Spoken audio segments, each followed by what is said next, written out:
Assalamu alaikum everybody. Demek bugün sizler bilen keyingi informal letter turumuz, yani feedback turunu görüp çıkamız eken. Feedback turun için bu köpince bizəni bir yere etken teşrifimiz hakkında bizeden fikir soraladı şula tarafından ve şunu bize dostumuza yetkazıp verişimiz gerek buladı. Bu köpince dükkan etken teşrifimiz, ya bulmasa muzey etken teşrifimiz, ya bulmasa bir restorana etken teşriflerimiz hakkında buladı. Şu üçüsü en potansiyeli buladı. Demek, bugünkü görədə o letter turumuz sizlər bilən neçə eken. Bunda aytıb qoyubdu. You visited the city museum last week, you received this letter. Demek bu muzeye bulgan təşrifimiz davamında mənim fikrimni biləcək bu muzeyin kuratorları. Demek muzeyin kuratoru yazıb qoyubdu. Dear visitor, thank you for attending our museum. We would appreciate it if you could share your feedback on the exhibits and suggest any improvements. Baytadı, qadirli bizəni visitorumuz, bizəni muzeyimizə gəlgəninlə xursandımız, rəhmət sana. Və şu bilən birgəlikdə şu təşrifin davamında fikirlərini bizə bilə üləşsən və şu bilən birgəlikdə bizə rəbdə muzeyimiz haqqında yaxşılanışlarını təklif etsən, yaxşı bolar dəbət qoydu. Ana indi şu nərsəni mən dostuma yetkazıb verişim gerek. Write to your friend describing your museum visit. What you like it, what surprised you and what could have been better. Bizə aytıb qoydu. Dostumuza bir yandan təşrifimiz haqqında aytıb ötəmiz, novla yaqqallığı və şu bilən birgəlikdə şu muzeydə yenə novlanı görüşünü halimam mən. Şunu dostuma aytışım gerek buladı mən. Ana indi mən aytqanım deyin, əldənki letterlarımızda, yəni application turunda aytıb ötkənim deyin, bizə də fəqət application, feedback, yenə başqa türləri fəqət main body'də farqlanadı ortaqla. Main body'imizdə bizərə feedback turunda birinci olub ikiyə ajraladı. Birinci kısmında mən üzüm şu təşrifim haqqında fəqət pozitiv fikirlərini bərib ötüşüm gerek. Yəni maqtaşım gerek olan. İkinci kısmında isə kontrast idea etişim gerek. Kontrast idea degen no, yəni qarama qarşı fikir. Mən maqtab durmadım, ana indi bunun problemasını tapışım gerek muzey haqqında. Bizə bu problema tapqa vaxtımızda giriş kısmı üçün linkerlər gerek buladı. Bizə rəmində zıdlov bağlauçuları gerek buladı. Birinci bu zıdlov bağlauçunu bərib məsələn bırak, dəb durub, sən demin problemalar var idi və şu problemaların yetişimi üçün mən inanını təklif etəmə.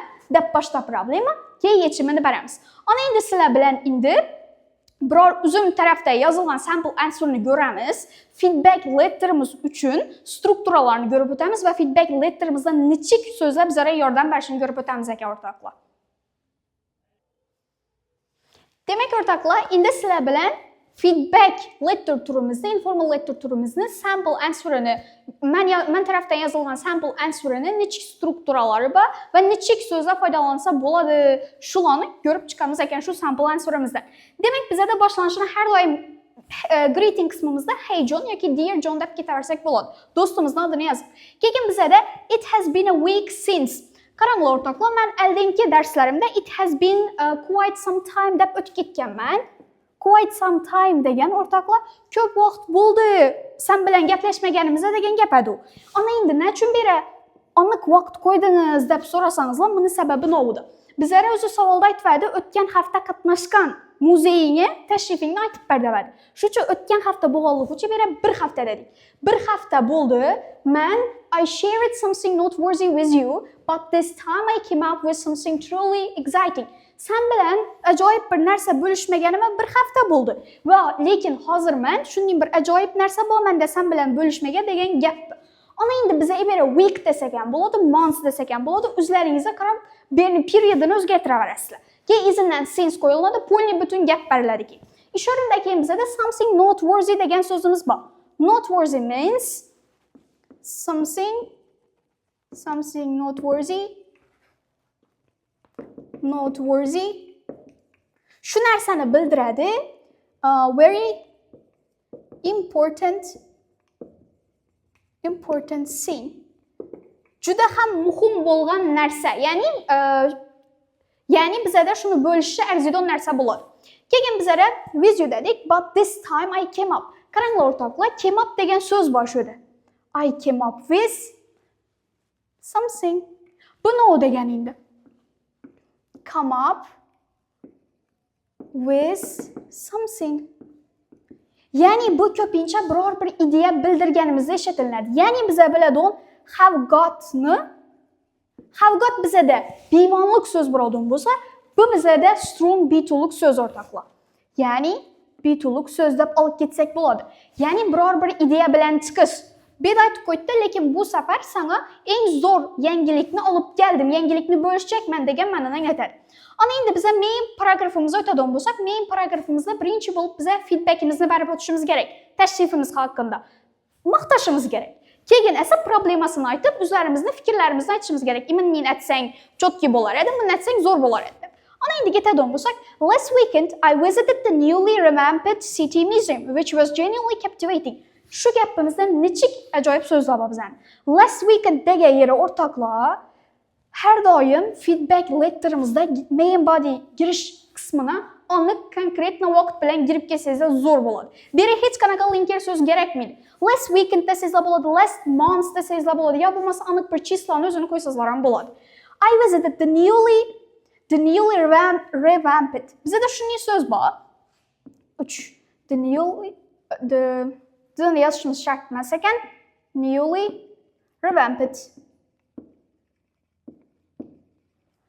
Buni ko'pchilik passiv so'z deb aytiladi. Passiv emas, bu technical so'zimiz. Recently improved. Yangi ta'mirlangan, yaqinda ta'mirlangan degan ma'noni anglatadi. Yaqinda ta'mirlangan shahar muzeyiga tashrif buyurdim men. Bu narsamiz ajoyib bo'ldi. Captivating degan so'z bor ekan bizda sho'da. Genuinely captivating. Bu genuinely o'rnini truly ni yozib ketsak ham bo'ladi. Har doim biza sifat bilan adverb ishlatsak o'rtoqlar yuqori bol beradi. Masalan, biza sho'da captivating ni ma'nosini biladigan bo'lsak, bu teng bo'ladi very interesting. Interesting degan ma'noni anglatadi ekan. Demak, the interactive zones and the digital displays made history feel alive. Ana endi men feedback berjakimda aytib o'taman. Interaktiv degan interaktiv zonalar va shu bilan birgalikda elektron displeylar tarixni jonlantirdi. Bizda sho'da shunday bir so'zlar bor. Technical interactive zone va digital displays. Bular technical so'zlar deb aytiladi. Interaktiv degan shu bir asosiy, special degan ma'noni anglatadi. Masalan, sho'da biza interaktiv bo'ladigan bo'lsa, buni sinonimini yozib ketamiz. Interactive zones. Bu deng bo'ladi bizara. The areas where you can engage with something. Sen biror bir narsa bilan shug'ullanib biladigan joy.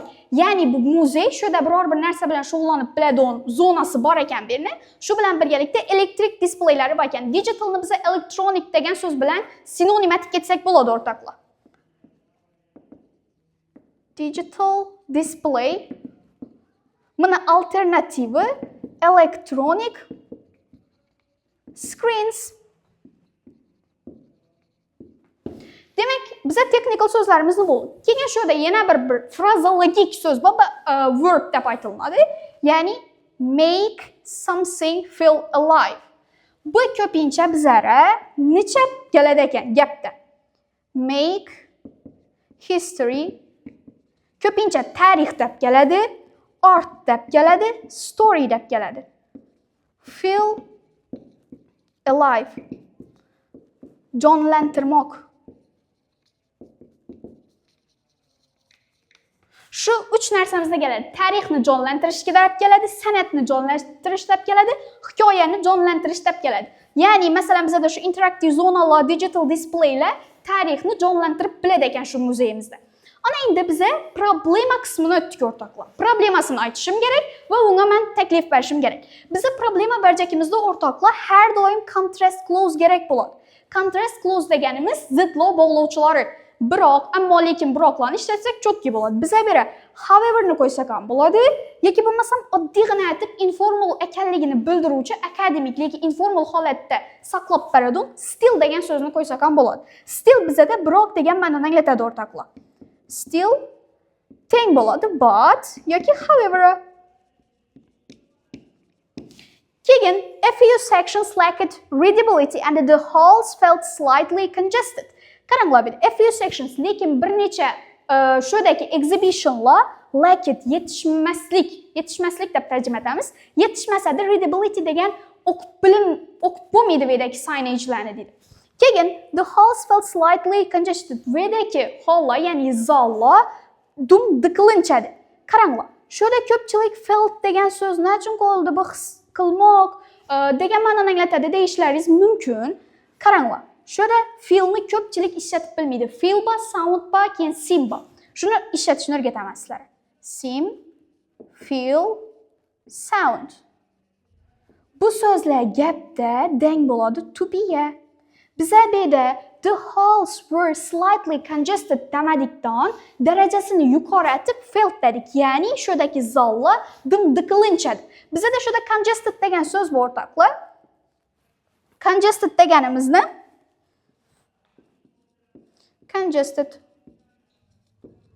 congested overcrowdedga to'g'ri keladi. Sal darajasi yuqori, lekin bu so'zimiz ko'pincha informal bo'lganligi uchun bessayimiz uchun aytdik. Keyin clearer endi biz yechim beramiz, ya'ni taklif. Clearer signage and extra rest areas would definitely improve the visit dedi. Qaranglar, clearer signage degan signage bu belgilar, ochiq oydin bo'lgan belgilar, ya'ni men o'qib bilmadim-ku exhibitlarda yozilgan narsalar. Ana endi taklifimni aytacakman.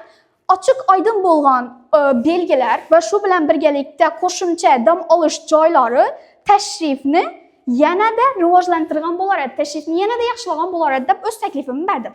Ana endi biz hook qismina keldik. Xo'sh deb polite way'da buni xulosalashimiz kerak. Xulosalash uchun feedback qismida bizlara overall degan so'z kerak bo'ladi. Har bir letterni o'zini conclusion'ni yozadigan so'zi bo'ladi. Feedback letter bo'ladigan bo'lsa, bizning feedbackimizni so'ragan letterimiz bo'ladigan bo'lsa, overall degan so'z cho'kki beradi.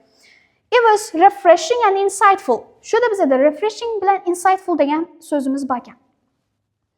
Ya'ni refreshing degan yanada ajoyib, insightful degan shunda bilim olsa bo'ladigan degan ma'noni anglatadi. Masalan, insightfulni biza deng deb aytishimiz mumkin. Insightful teng bo'ladi educational. Educational bilim bersa bo'ladigan tajriba bo'lar edi. Qayski you should check out soon. Sen tez arada, yaqin arada buni ko'rib chiqishing kerak, bu muzeyga borishing kerak degan ma'noni anglatadi. Keyin biz tugallaymiz, ya'ni ending qismi take care and stay safe. O'zingni asra va sog' bo'l deb o'zimizning ismimizni yozib chiqamiz. Demak, qisqacha aytadigan bo'lsak, biz feedback qismimizda eng birinchi bo'lib har doimgidek girish qismi beramiz ekan, ya'ni maqsadimiz va salomlashuv. Bundan keyin esa main body'ni yozishim kerak, 2 dona talabni o'z ichiga kirib. Biz ko'pincha main body'ni boshina chislo berganimiz yaxshi. Keyin esa problema aytchakimizda contrast clause'lar, ya'ni zidlov bog'lovchilari bilan ketamiz ekan. Va shundan tashqari oxirgi qismini overall deb tugallaymiz ekan. Demak, o'rtoqlar, bugun sizlar bilan biz feedback informal letter turini ko'rib chiqdik. Keyingi darslarimizda yana turlarini ko'ramiz, strukturalari va vokablarni ko'ramiz. Bizani kuzatishda davom etinglar.